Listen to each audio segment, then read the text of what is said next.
Hi everybody, I'm Joel Simmons for another 2-minute Turf Talk. Recently at a couple of Soil First Academies that we've been running this winter, people have asked questions about, do we use deionized water or do we use irrigation water when using a paste extract? First of all, let me explain. A water-soluble paste extract is a soil test that instead of using the very strong acid Mehlich III to rip off all the nutrients off the soil colloid, it uses deionized water to wash over that soil and theoretically give us an indication as to what is mobile and what is not mobile, or what can be easily extracted off of that soil in the presence of irrigation or rainwater. And clearly one of the most important things and the most important value of a water-soluble paste extract is identifying levels of bicarbonate and levels of sodium, which I will contend are probably the most limiting factors in growing any quality turf. So take a look at this water-soluble paste extract. This is one that was drawn, instead of using deionized water, it was using the irrigation water on this property. And as you can see by the numbers on this page, they're really elevated. I mean, 739 ppms of sodium and a tremendous amount of soluble salts. Clearly, the water is influencing this particular paste extract.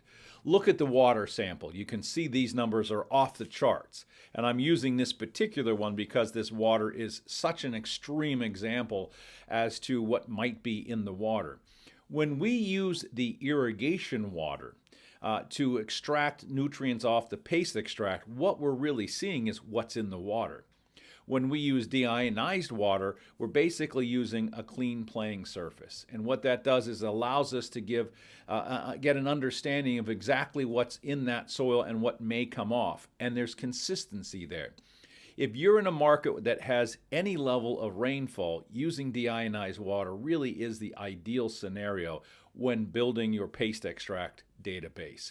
If you're in a market where there isn't a lot of rainwater, your water probably isn't of high quality, and what you're going to see is an exaggerated paste extract that may or may not be a tool that we can really use very effectively.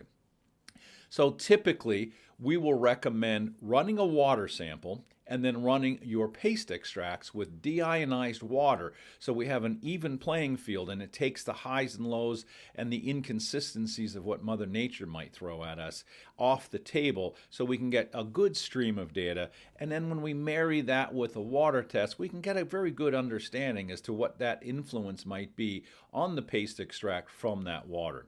But most importantly, the recommendation typically is use deionized water for your paste extracts so that you can have a fairly consistent reading of that data. And the idea here is that we're reading paste extracts on a fairly regular basis. And again, if we get nothing more from this than the level of bicarbonates and the level of sodium, there's a lot to be brought to the table that can help us become more successful.